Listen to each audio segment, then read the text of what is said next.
Bienvenidos al seminario informativo Participación Ciudadana en la Fiscalización de Obra Vial.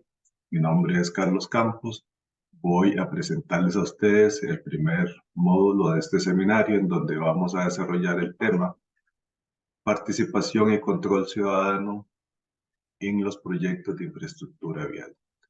A partir de este momento voy a compartir con ustedes la presentación que vamos a revisar.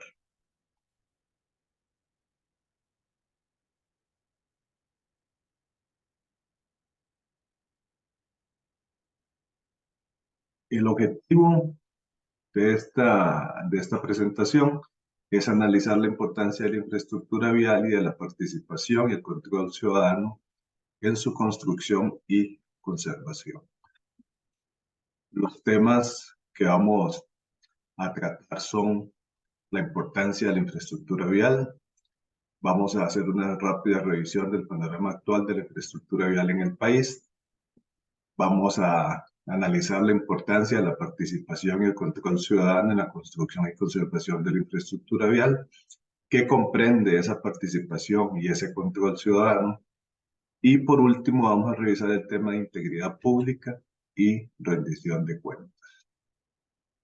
La infraestructura vial. La infraestructura vial es una red de vías y estructuras que permiten la movilización de personas, servicios y carga de un punto a otro en el territorio nacional. En Costa Rica, la red vial, la infraestructura vial, está dividida en dos categorías. La red vial nacional, administrada por el CONAVI, que aproximadamente son 7.939 kilómetros, y la red vial cantonal, administrada por las municipalidades, que son aproximadamente 38.000 kilómetros. En esa red vial encontramos diferentes tipos de infraestructura. Encontramos carreteras, que son las que nos permiten transitar a lo largo y ancho del país. Encontramos calles urbanas, que son las que nos permiten movilizarnos en los espacios urbanos, ir y venir a nuestro trabajo. También los caminos rurales básicamente, que son aquellos que sirven de acceso a las zonas de producción. Dentro de las estructuras encontramos los puentes, que son parte vital del sistema. Lo mismo que obras de drenaje y obras de protección. Esos son algunos de los tipos de infraestructura que conforman la red vial del país. Y a través de esa red vial, esa infraestructura vial está presente de forma cotidiana en nuestra vida. Ahí siempre y permanentemente estamos haciendo uso de esa infraestructura vial, por ejemplo, para acceder a los servicios públicos, para ir al EVAIS, para ir a la escuela, al colegio, a la municipalidad, algún servicio público básico. También esa red vial es el soporte de las actividades económicas que se realizan en el país. El primer gran impulso al desarrollo vial en el país viene con la actividad cafetalera, ¿verdad? La actividad cafetalera es el primer gran impulso. Posteriormente, en los años 60, 70, hubieron diferentes planes de fomento económico en el país que permitieron también la expansión de nuestra red vial. Eso es fundamental para las actividades económicas, pues nos permite movilizar los productos agrícolas y de otra naturaleza y llevar la mercadería y la carga a los puertos, a las fronteras, a los aeropuertos. También la infraestructura vial nos permite o nos sirve para realizar otras actividades. Actividades de carácter recreativo, para la salud, caminatas, andar en bicicleta, e incluso también nos permite realizar algunas actividades, por ejemplo, la romería, cada 1 de agosto, ¿verdad? Que son actividades de otra naturaleza. En esa red vial hay diferentes tipos de usuarios. Hay diferentes usuarios y esto ha venido cambiando conforme el tiempo. Anteriormente se tenía el paradigma, el concepto de que el desarrollo de la infraestructura vial era para el uso de los vehículos. Esto es un paradigma que ha cambiado en los años y actualmente esta propuesta de la pirámide inversa de la movilidad nos habla sobre un nuevo paradigma de cómo ver la infraestructura y el servicio de cuál usuario está. Entonces, el usuario prioritario y más importante de la infraestructura vial es el peatón.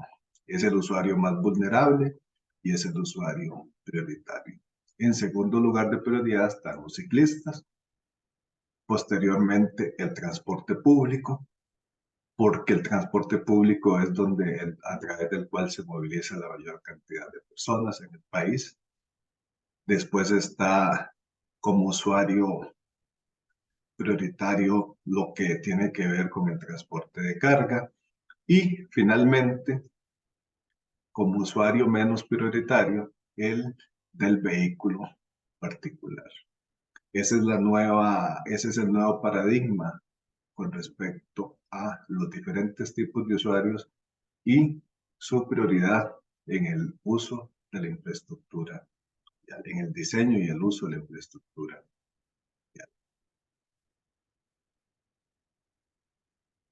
Esto nos lleva a que entonces esa infraestructura debe de contar con diferentes componentes que sean adecuados para cada uno de esos tipos de usuarios. Es así como esa infraestructura debe contar con corredores peatonales, con aceras, una buena señalización y paso seguro en función de los peatones. También debe contar con ciclovías, con carriles exclusivos para el servicio de transporte público y de carga y carriles para los vehículos particulares. Entonces, la infraestructura no es única para un único tipo de usuarios, no es solamente para los vehículos, sino que es un conjunto de componentes al servicio de todos los usuarios. Este es un ejemplo de una infraestructura pública en donde se considera esa visión de darle un servicio a todos los usuarios. Este es un proyecto desarrollado por la Municipalidad de Santa Cruz, en Guanacaste, en el proyecto entre Playa Tamarindo y Playa Langosta, en donde este proyecto fue desarrollado bajo el concepto de calle completa. ¿Eso qué significa? Que en esa infraestructura hay un espacio apropiado para cada uno de los diferentes usuarios. Hay aceras, hay ciclovías, hay carriles para autobuses y hay carriles para los vehículos particulares.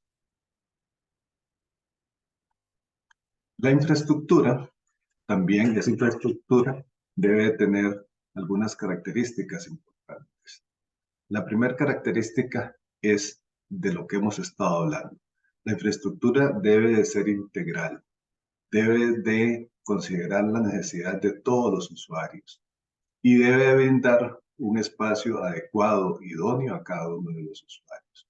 Pero también tiene que ser segura, también tiene que garantizar a cada uno de esos usuarios que va a poder hacer uso de esa infraestructura sin tener un conflicto con otros usuarios, no tener que pelearse la moto con el carro con el bus y el bus con el peatón, sino que cada uno de los usuarios tenga un espacio adecuado y seguro.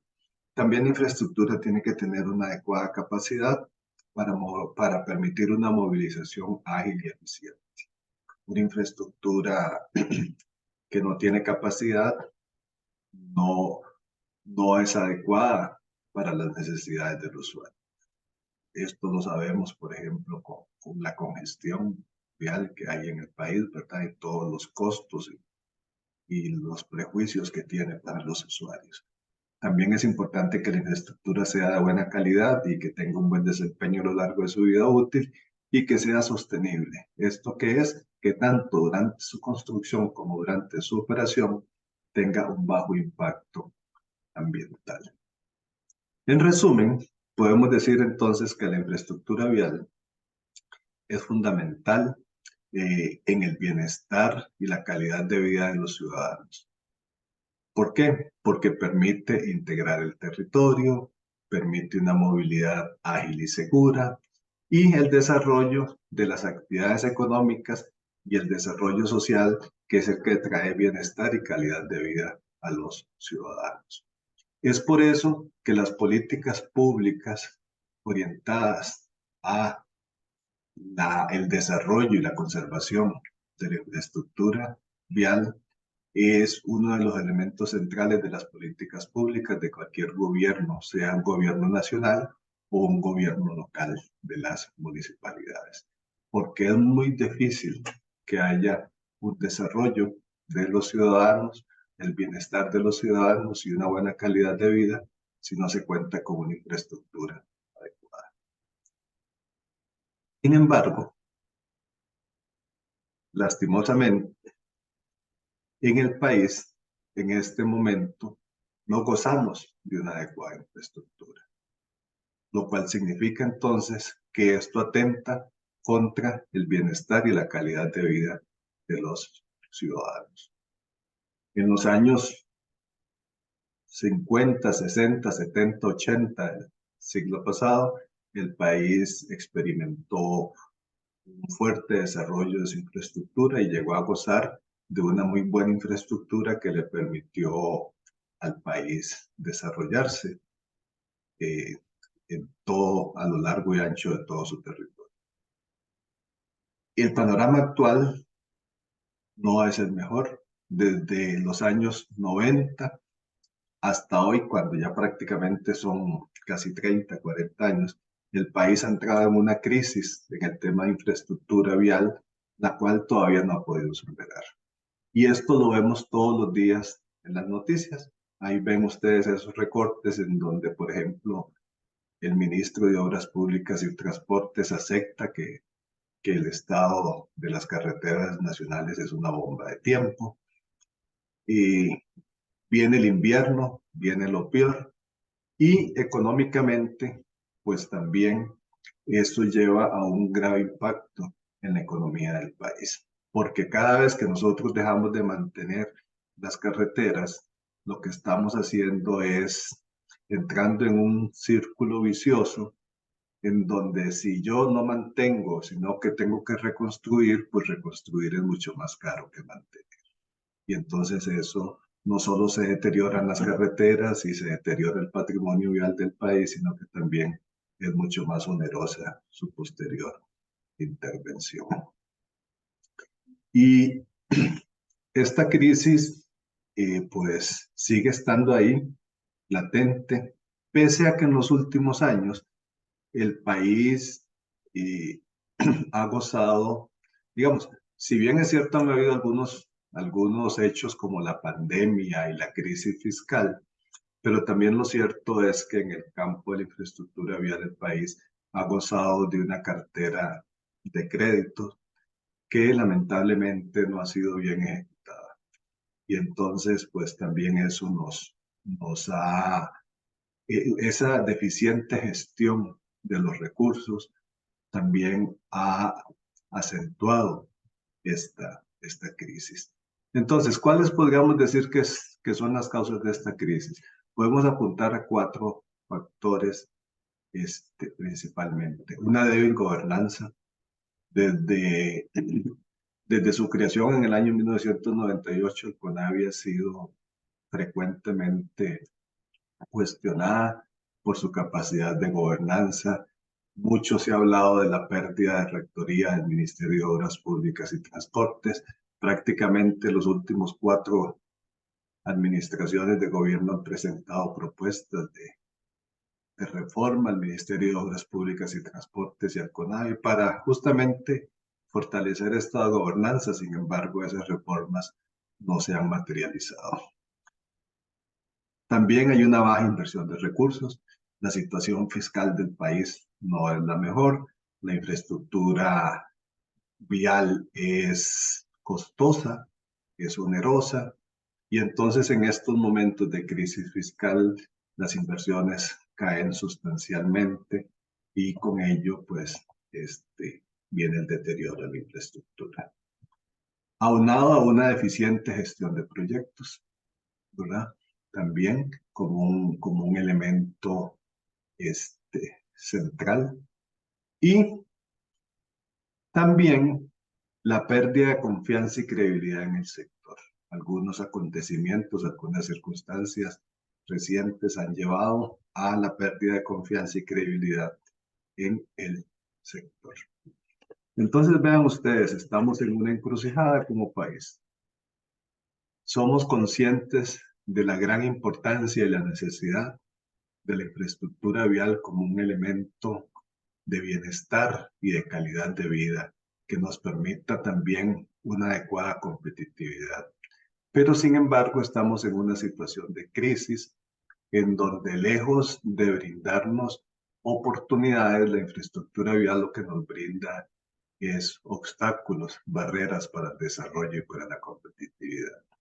Entonces la pregunta es, ¿cómo hacer para mejorar la calidad y la eficiencia de la inversión pública en la infraestructura vial?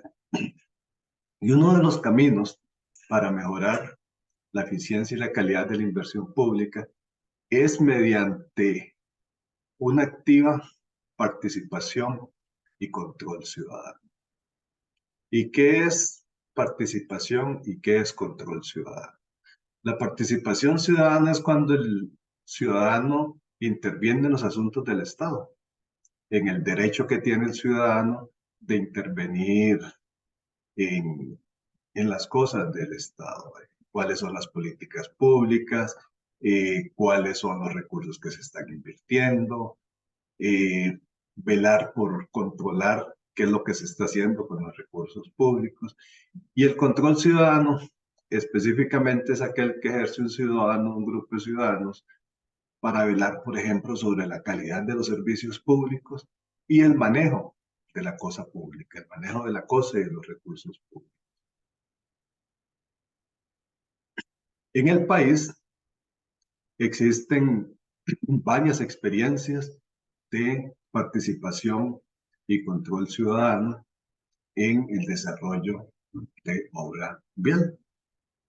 La comunidad de Monteverde, por ejemplo, ha sido una comunidad que a lo largo de los años siempre ha sido muy activa en el control que ejerce sobre la inversión que se realiza, principalmente en la carretera de acceso de la Ruta 1 a Monteverde. También están las experiencias como lo de Foro de Occidente, que la carretera San José-San Ramón, una experiencia muy conocida a nivel nacional. Ni qué decir la experiencia de la Asociación Pro Carretera Naranjo-Florencia, que lastimosamente ha sido tan frustrante para la comunidad ver que después de 50 años este proyecto aún no es terminado. Y lo que hacen las municipalidades con los comités de caminos. Entonces vean ustedes esto de la participación y el control ciudadano no es algo nuevo, es algo que ha estado siempre presente en la dinámica de la construcción y la conservación de la infraestructura vial en el país. ¿Qué mecanismos de participación y control ciudadano existen?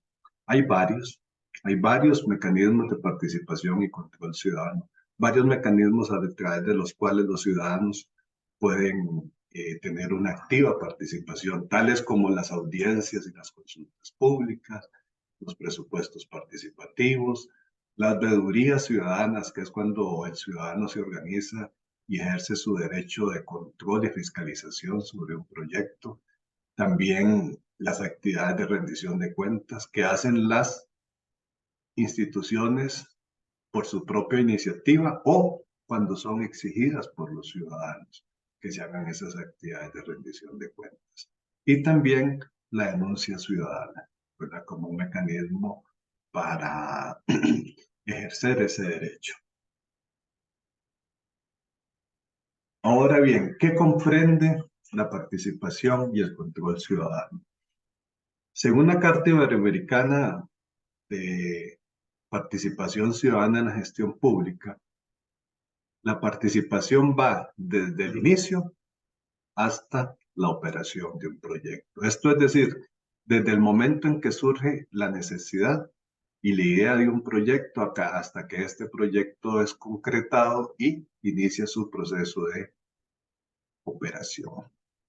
No estamos, la participación y control ciudadano no está limitado a una fase, una etapa o un momento de un proyecto, sino que desde inicio hasta fin.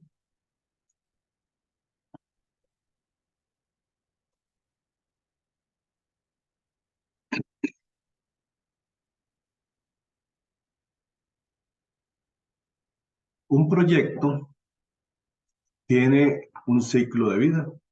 Un proyecto tiene un ciclo de vida. Un proyecto no, no nace así sobre nada, o no es un asunto que hoy se te ocurrió y mañana lo hice, sino que especialmente los proyectos de infraestructura vial son proyectos complejos, son proyectos normalmente de muy larga duración, que comprenden tres etapas principalmente. Una etapa de preinversión, en donde se hace un perfil del proyecto y se analiza la factibilidad del proyecto.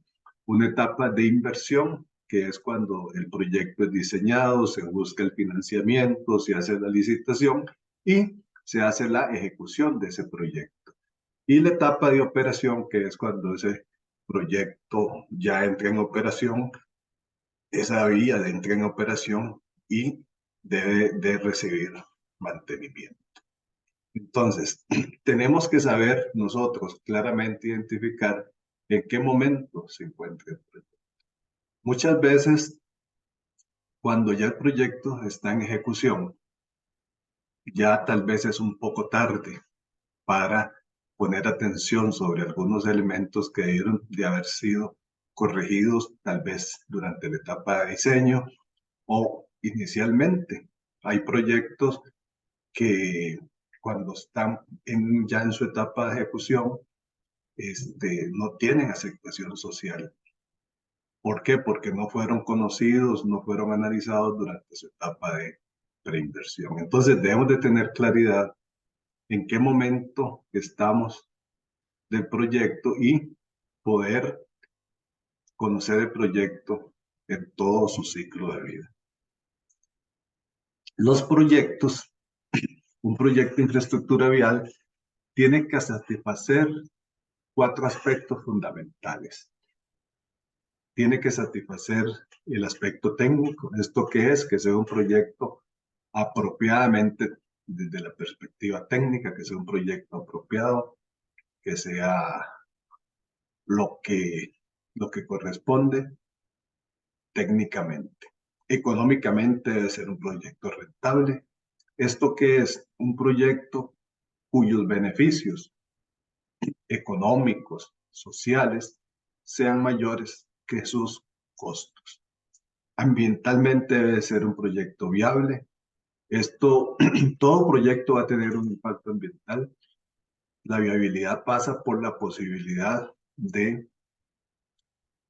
disminuir esos impactos, de poder amortiguar esos impactos y socialmente aceptado. Y esto es un elemento que en la dinámica actual de las comunidades, de las sociedades, es muy importante. Actualmente es muy difícil que un proyecto pueda salir adelante si socialmente no es aceptado. Claro ejemplo de eso fue el proyecto de San José San Ramón, que socialmente no tuvo aceptación por diferentes aspectos y tuvo que ser suspendido.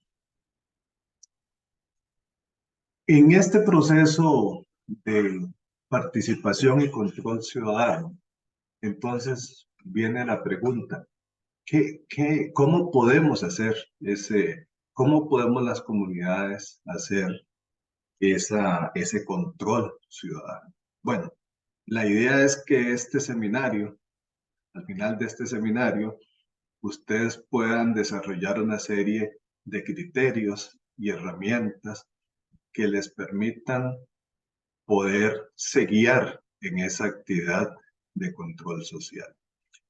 Aquí vamos a enumerar algunas preguntas que pueden servir de orientación a un ciudadano, a un grupo de ciudadanos, una comunidad en este proceso de participación.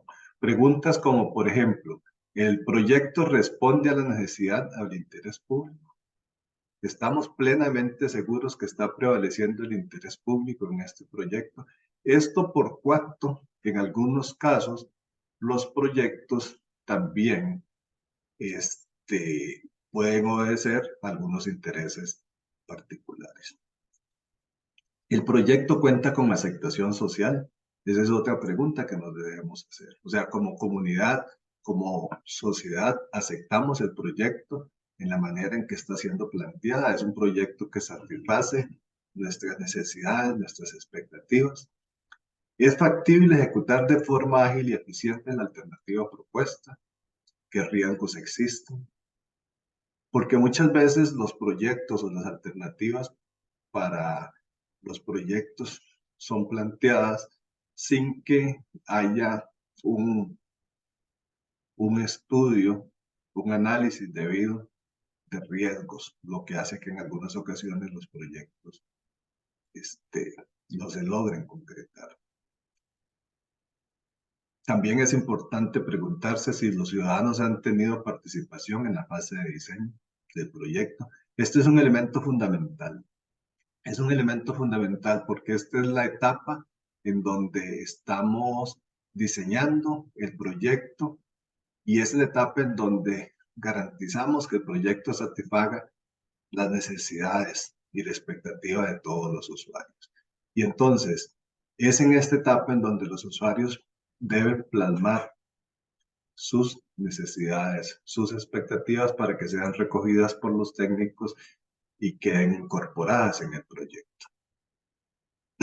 En esta etapa es muy importante, en la etapa de diseño, analizar si el proyecto contempla posibles impactos sociales y ambientales, si están incorporados dentro de este proceso de diseño. También es importante preguntarse sobre el financiamiento, si el financiamiento disponible es suficiente para el proyecto en su totalidad, si contempla algunas cosas como expropiaciones y reubicación de servicios. Ya sabemos muchos casos de proyectos que han comenzado con presupuestos insuficientes, que no contemplan estos componentes y que eso hace que se conviertan en proyectos fracasados. ¿Existe riesgo de no contar con el presupuesto en forma oportuna? ¿Cuál es la modalidad y fuente de financiamiento? ¿Es socialmente aceptable? Este tipo de preguntas son preguntas que debemos plantearnos y que son pertinentes. No necesariamente nosotros tenemos como ciudadanos que tener las respuestas, pero sí tenemos que saber claramente qué es lo que queremos saber para obtener las respuestas debidas. Entonces, le corresponderá a la administración o a los entes de fiscalización, de control, el responder a estas preguntas. Pero el ciudadano debe tener claridad sobre qué son las cosas que debe de conocer y controlar en un proyecto. También es importante saber si se está cumpliendo con el diseño del proyecto, si existen modificaciones, a qué se deben esas modificaciones, qué impacto tienen no solo en el alcance del proyecto, sino también en el costo del proyecto, el plazo del proyecto. Hay proyectos que han sido modificados 1, 2, 3 y 4 veces y eso ha ocasionado que no se terminen, son proyectos que no logran concretarse. Por último, con respecto a esta batería de preguntas que les proponemos para que ustedes las analicen, está el cómo avanza la ejecución y el plazo del proyecto. La ejecución de plazo y presupuesto del proyecto, si se emplean materiales adecuados y de buena calidad, si los trabajos son de buena calidad o si observan daños prematuros, Como les digo, a lo largo de este seminario ustedes van a ir adquiriendo herramientas, criterios para poder ir identificando estos elementos.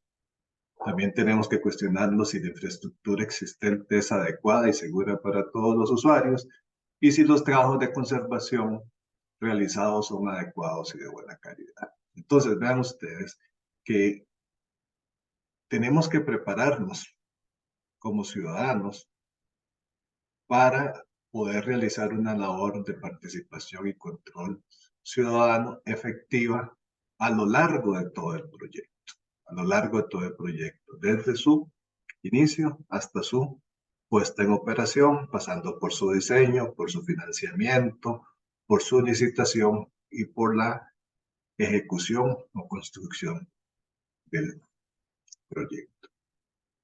Pero resulta que también hay otro elemento, hay otro fenómeno que afecta severamente la construcción y la conservación, los proyectos de construcción y conservación de infraestructura vial. Es el fenómeno de la corrupción. Y los ciudadanos también deben de estar muy atentos y muy vigilantes a este fenómeno y su prevención.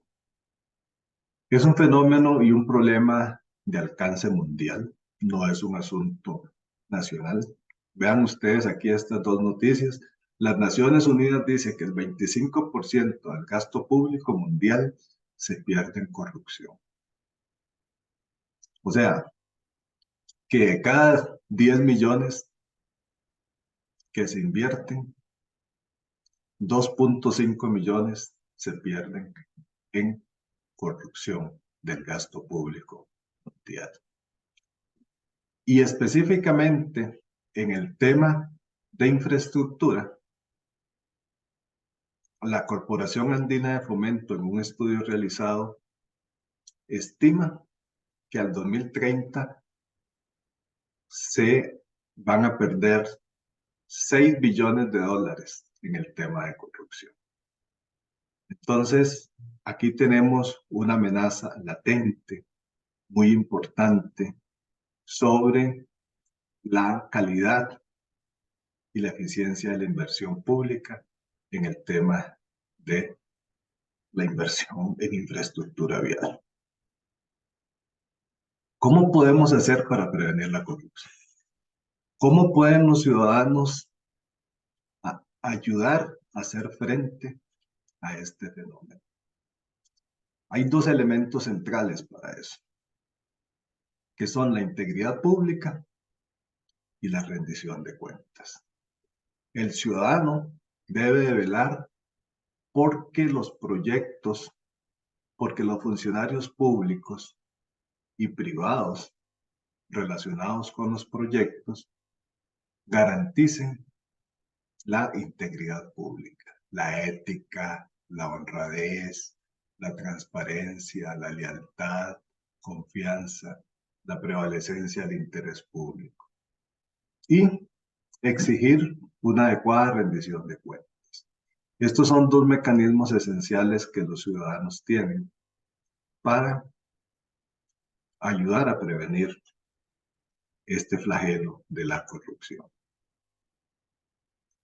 La guía, una guía preparada para que los funcionarios públicos actúen con probidad, viene y nos define claramente qué es la integridad pública. La integridad pública es cuando un funcionario alinea su comportamiento con los valores, los principios y las normas éticas, dando prioridad al interés público por encima del interés privado o particular.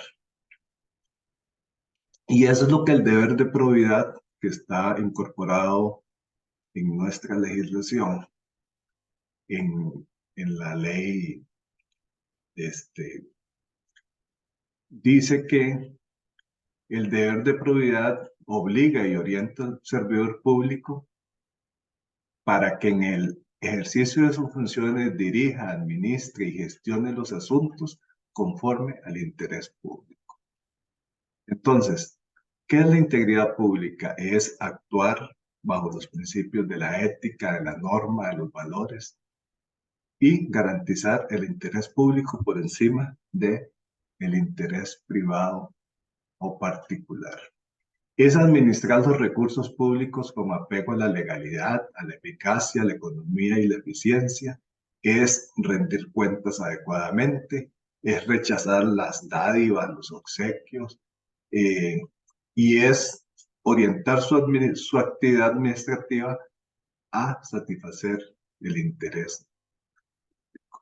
Entonces, nosotros como ciudadanos debemos de estar pendientes y alertas de que la integridad pública esté presente en la gestión de los proyectos. El otro elemento tiene que ver con la transparencia y la rendición. Las instituciones y los funcionarios están obligados a hacer transparencia y rendición de cuentas. Y los ciudadanos tenemos el derecho y la obligación de solicitar que la cosa pública sea administrada de forma transparente y con una debida rendición de cuentas. Hay en el país un esfuerzo que realiza la Defensoría de los Habitantes en la Universidad de Costa Rica y otras instituciones para medir un índice de transparencia en las instituciones públicas a partir de la información y los mecanismos que ellos tengan disponibles en sus páginas web. Ese índice analiza 4 aspectos: el acceso a la información, la rendición de cuentas, la participación ciudadana y los datos abiertos.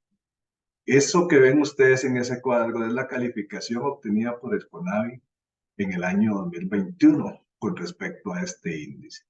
Y vean ustedes que en el caso de la rendición de cuentas y la participación ciudadana, en estas 2 variables, la nota que se obtiene es una nota muy, muy baja.